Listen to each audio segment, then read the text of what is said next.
Welcome to Ask MandR episode 351, the series where I answer your questions. This episode is sponsored by Whatnot, so more on them and what I'll be doing to celebrate May 4th there later in the video, and you are not going to want to miss it. On this episode, we're talking about more ANDOR Season 2 sets, the potential for the $1,000 Death Star to see a price increase. That's right, it could be more than $1,000, a new visor for clone troopers, and much more. So let's get into it with our first question from Callum. He says, I just want a set of the TIE Avenger prototype from ANDOR, put a new range trooper in it too. You reckon there's a chance of that? I figure it's got to be at least more likely than the Fondor due to the TIEs in general being more iconic, but also, like I said with the Fondor, it might not necessarily be how iconic or not iconic it is. It's very much the structure of the set not being able to work with that big like overhang thing. Anyway, the TIE Avenger, very, very much on the table in my opinion. I think this very easily could be a January 2026 set. I very much hope that it will be. We would see Cassian Andor in his pilot uniform, the other defector that he's got with him, I don't know her name. And then, of course, the range trooper that we kind of see walk by would be a good third minifig. And if those were the only three minifigs in the set, I feel like people would be pretty whelmed with that, especially because the range trooper has become so expensive. It almost feels to me like the range trooper was put in that scene so it could be in a Lego set. I kind of wish that was the case. So I think the potential is very much there for the TIE Avenger, but I'm very surprised as well that the set isn't releasing this year. It was very much an easy one for them to do. So I'm very curious why that is and if that obviously means that we just won't get it. Big Lad says, is there an actual reason as to why LEGO released images of the buildable K2SO and no other August sets? Well, it's still April. It's very early for August set pictures to be coming out. The reason that K2SO was revealed so early, though, at least relative to the rest of the August 1st sets, and certainly even the June sets, was revealed before any of the June 1st sets, is because of Star Wars Celebration. So they wanted to have some extra oomph in there for Star Wars Celebration to have an extra reveal, and the tie-in for the Andor show release being with Star Wars Celebration. So like all of this is happening, Andor's dropping, they had that life-size version of K2SO to show off at Star Wars Celebration,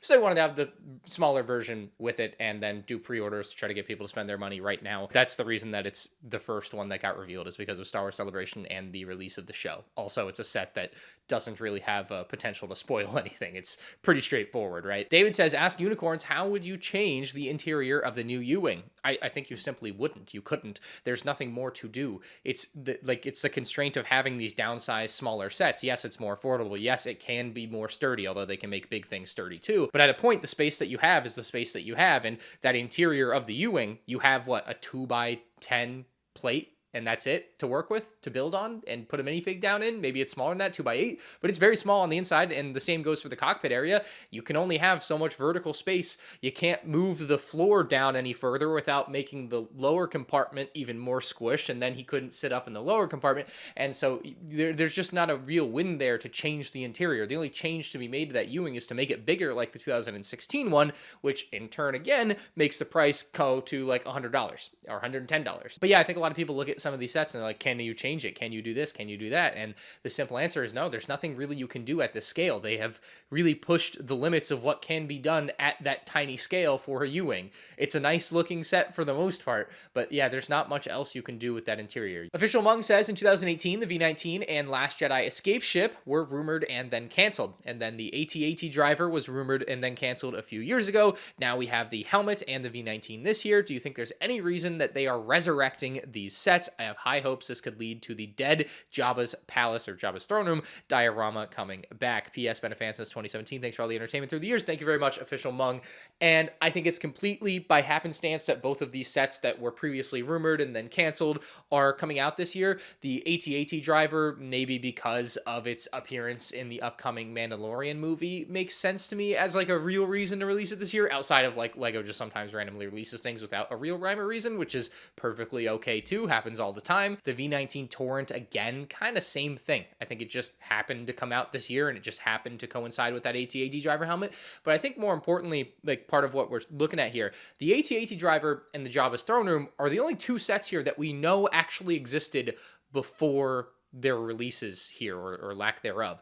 The V-19 and Last Jedi escape ship transport, we don't know for sure that those existed in the way that we've seen a leaked picture of the Jabba's Throne Room. We knew that the AT-AT driver was coming through retailer leaks, but the V-19 and Last Jedi escape ship, to this day, very much were rumors. You know, they could have been canceled. They very well could have existed, but in that same breath, they very well could have not. So I also think through that lens, you know, the V19 lining up with the AT-AT driver, again, just by happenstance, has no correlation to the potential that it was canceled back in 2018 or not. You know, like I don't think they looked and said, hey, we canceled this one and this one, let's release them both in the same year. Just like chances it happened that way are like basically none to me. So in my opinion, I don't think any of this is leading towards the resurrection of that canceled Jabba's throne room diorama set. I think that one will forever be canceled. Yeet Boy, who I think had a question answered last week, so that's 2 in a row, says, ask unicorns, do you think the UCS Death Star will now be $1,100 due to tariffs, and do you think they will retroactively increase prices? So first off, for the Death Star, if what we're seeing this summer is any indication, seemingly every set that comes out is going to see a tariff price increase until tariffs are hopefully done away with at some point in the near future. Again, this is all simply pertaining to America, which is where about half of my viewers are, so half of you either don't care or are just laughing at everyone, which I've seen in the comments. But anyway, with that said, it seems very likely that the Death Star would receive the same treatment and become $1,100, $1,150, $1,200 just like that, you know? I would not be surprised at all. So I think that very much is on the table. Who knows? Maybe just because of where that price point is, it's the only rational reason I would think, you know, potentially we won't see a price increase is because it's right on that very thin line of $1,000 that people are like, oh, would you, wouldn't you? That Lego would just eat the extra cost on that on their end and just allow it to be $1,000. So we'll see on that one. And then if I think they'll retroactively increase prices, look, they've already increased prices back in 2022. There's no reason they wouldn't just go and increase prices on their previous sets. But also at the same time, you know, if it costs them 10% extra all of a sudden, I don't see why they wouldn't do that. Why wouldn't the UCS Slave 1 become $330 in a couple of months? You know, it just seems like it's trending that way. So yeah, I wouldn't be surprised by that. But at the same time, I also wouldn't be surprised if by August 1st, all of this is gone and done and, you know, prices just drop back. But there is the potential here that greed is playing into it. You know, an even higher percentage actually would be the $3 price increase on the $15 microfighter going from 15 to 18. So they're inching closer to a 20% increase on that microfighter. But at the same time, I thought tariffs were 10%. Again, I'm not an expert. It might be higher than 10%, but let's just say they are 10%. Then yes, clearly they are increasing it out of greed, not just because of the 10%. If it was just a 10%, right? Wouldn't it just go up $1.50 to $16.50? So it is interesting that that's happening. I'll have to do more research, but it kind of depends. At the same time, like, yeah, the tariffs are real. They're not just increasing the prices just because like they did in summer of 2022. I just happen to import a lot of 212 troopers, which you can buy right now at MandRshop.com for our cheapest possible price. Link in the description below and on the upcoming Whatnot stream this May 4th. We'll talk about more in a minute. But I mean, I paid $5,000 extra when I imported those 8,000 212 troopers, and I might have to increase the price on them because of that. Like, because we were already selling them so cheaply that we were barely making money on each one, that like, now that we paid, what is it, an extra 60 cents, 70 cents, 80 cents per, I can't remember what the exact math is, but certainly not insignificant compared to our profit margin. We probably do have to raise our price on 212 troopers. So I might actually have to do that. I haven't even thought about it. I just paid it and I was like, this sucks. So yeah, I'm sure Lego put a little more thought into that than I did, right? But the point of me telling you that is the tariffs are very much real. It is real money leaving their pocket and going to the US government. Real money left my pocket, went to the US government. It is not a joke thing that they're just increasing the price just cuz. The other potential consideration if the tariffs get dropped in the near term is even if today the tariffs went away, I've already paid the $5,000 on my 212 troopers. That cost has been incurred. And the same goes for the Lego company, where however many, God knows, millions of dollars that they have paid, right? It's not like they can just make that money reappear and then drop the price. It would probably take some time for the price to drop as they sell through their existing inventory of tariffed stuff, I assume. But that's giving them a lot of benefit of the doubt that they would be willing to drop the price back to what it was pre-tariff, which do we believe they'll do? I don't know. I don't know what I think there. That's a tough one. And with that being said, before we talk about some amazing prototype sets, I gotta talk about today's sponsor, Whatnot, and the incredible event that we've got going on for May 4th this year. Whatnot, the ultimate live auction app. If you haven't been on there, you can buy anything from Pokemon cards to sports cards, Disney memorabilia, And you guessed it, Lego Star Wars stuff. It's really simple. You see something you like and you can swipe to bid. It's the most fun way that I have ever bought Lego Star Wars stuff. It's actually a blast to just hop in auctions when you're looking for stuff and try to find that special item that you'd like for the right price. That being said, on Sunday, May 4th at 9 a.m., I'm going to be live auctioning some incredible Lego Star Wars minifigs, ranging from a ton of Revenge of the Sith figs. You know I had to do it, right? We had to get it together for that anniversary, plus a ton of other White Whale-esque Lego Star Wars minifigs, tons of great ones in there, as you can see. And thanks to Whatnot, I've got some incredible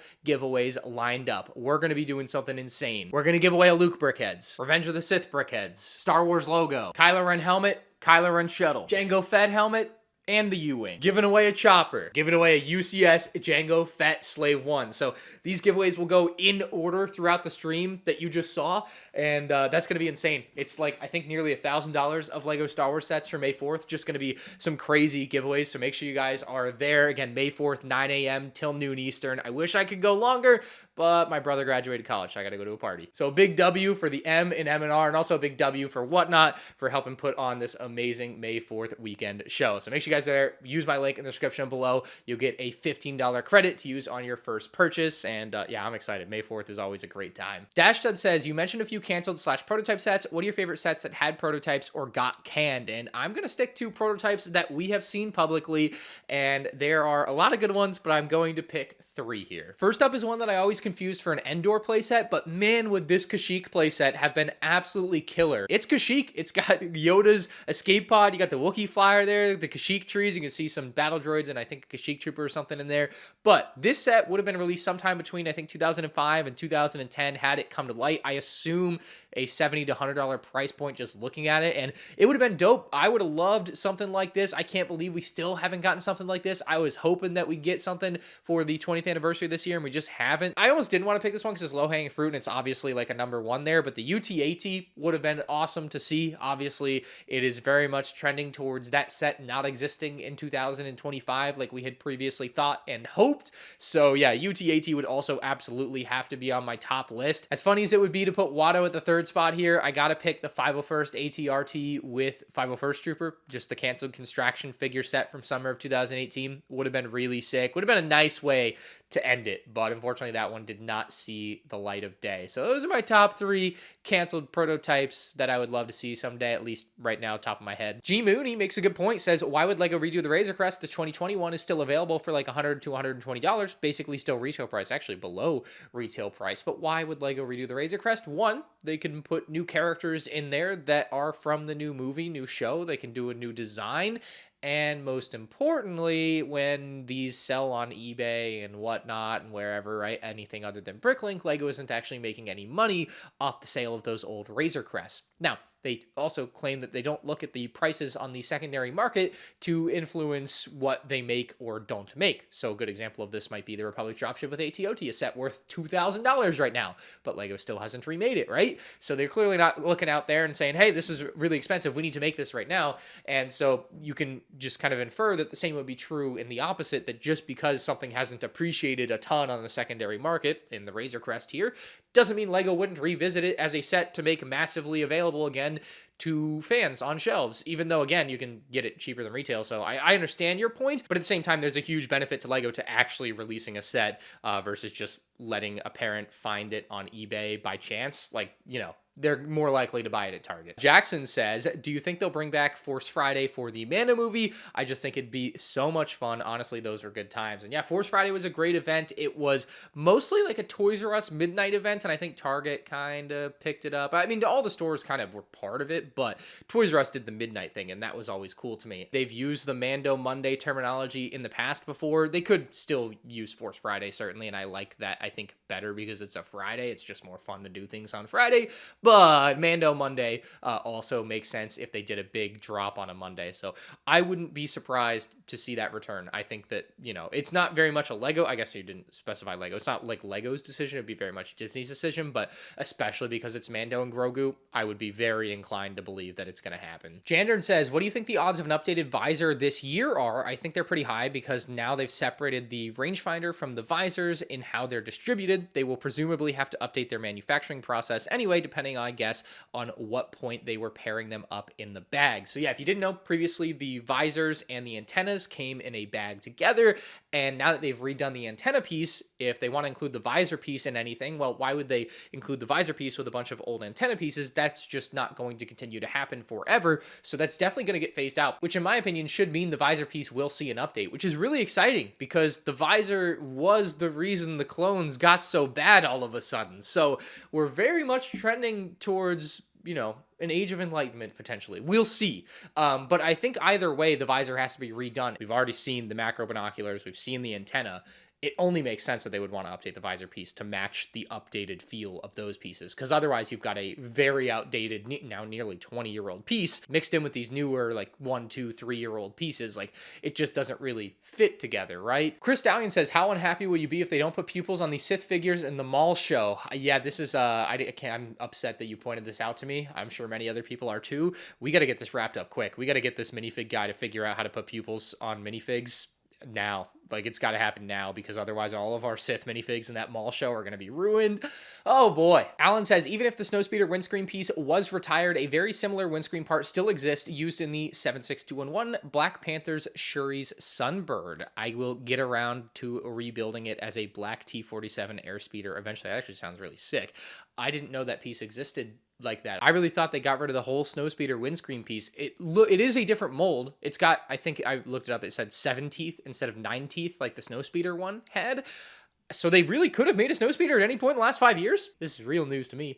That piece, yeah, it looks exactly the same. I was really trying to find the differences, and the only difference I could see was in the description where it said 7 teeth for this one, 9 teeth for the Snowspeeder one. I appreciate you bringing that information to light for me. It really changes the way I was thinking about how this set might look. So we'll see. But thank you guys very much for watching. If you guys have a question or topic for next week's episode, please drop it down in the comments section below. Hit the like button if you enjoyed, and don't forget to click my link for Whatnot in the description. Get your $15 credit and be there 9 a.m. to noon on May 4th. Again, giving away every LEGO Star Wars May release set, as well as auctioning some just frankly incredible figures, all starting at $1. We'll see you there.